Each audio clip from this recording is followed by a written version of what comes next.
Video games. Wrong thing, man. So games are just my favorite pastime. And I thought, hey, since we're all quarantined, it's nice to get on Discord and just,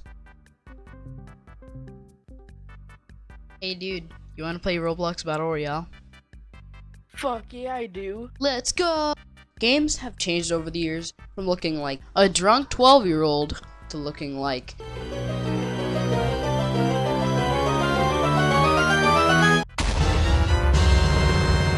this.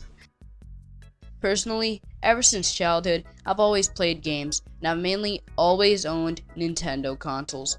Heck, the only consoles I've ever owned have been Nintendo ones. I just remember getting up in summer 2012 with my DSi playing New Super Mario Bros., which is now old Super Mario Bros. But some people just don't like fun and just want to watch the world burn. And by that, I mean they just hate games. And I'm talking about the mainstream, the media, the news.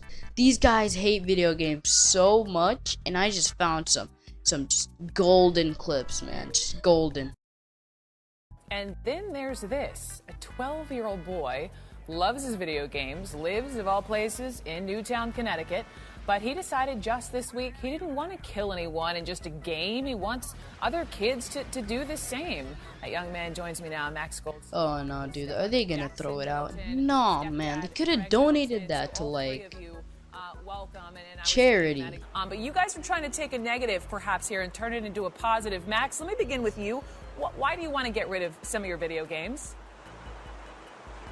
We wanted to get rid of the video games because we feel that it's negatively affecting some of the minds and feelings of the youth of this nation, and we just wanted to change that. Okay, listen here. Video games don't rot your brain unless you spend too much time on them. Wow, Max, those are some pretty adult words here for a 12-year-old. But let me just, I understand that you actually went to one of the funerals of one of those kids who was killed a week ago today. And was it during the funeral, Max, that you decided that this is not right? Yeah. I'm sorry for this unfortunate event that happened to him, but video games don't cause violence. Ninja doesn't just play Fortnite and go outside and just cause it. Fuck you say to me, you little shit! All right, stepdad Craig, let me ask you. I mean, just so I'm clear, this is not something you said to your kids, hey, this is the right thing to do. I mean, this is coming from them, is that right?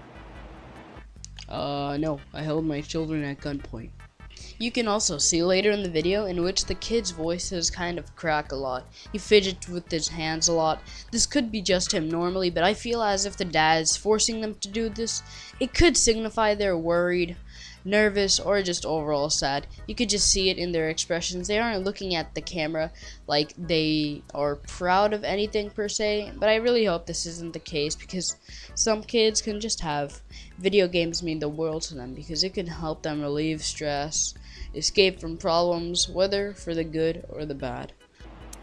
Max and Jackson, just my final question to you. If we're talking about violent video games, how do you feel about violent movies?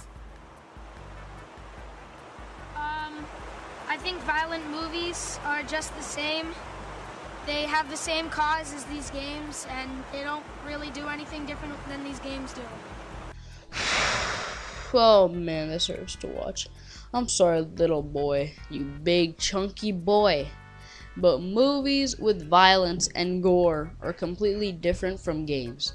With the movie, it's part of the story, it has gore in it, and it's there for a reason, whether to scare the audience or to add something to the story. Along with that, if you try and go watch a mature movie by yourself, the attendant's gonna be like, "Oi mate, where's your mother?" And they're actually going to stop you. I didn't think I have to explain this, but you know what, I'll let you pass for how young and how chunky you are. But if you're throwing away your video games, how are you going to spend your free time now? Play Fortnite.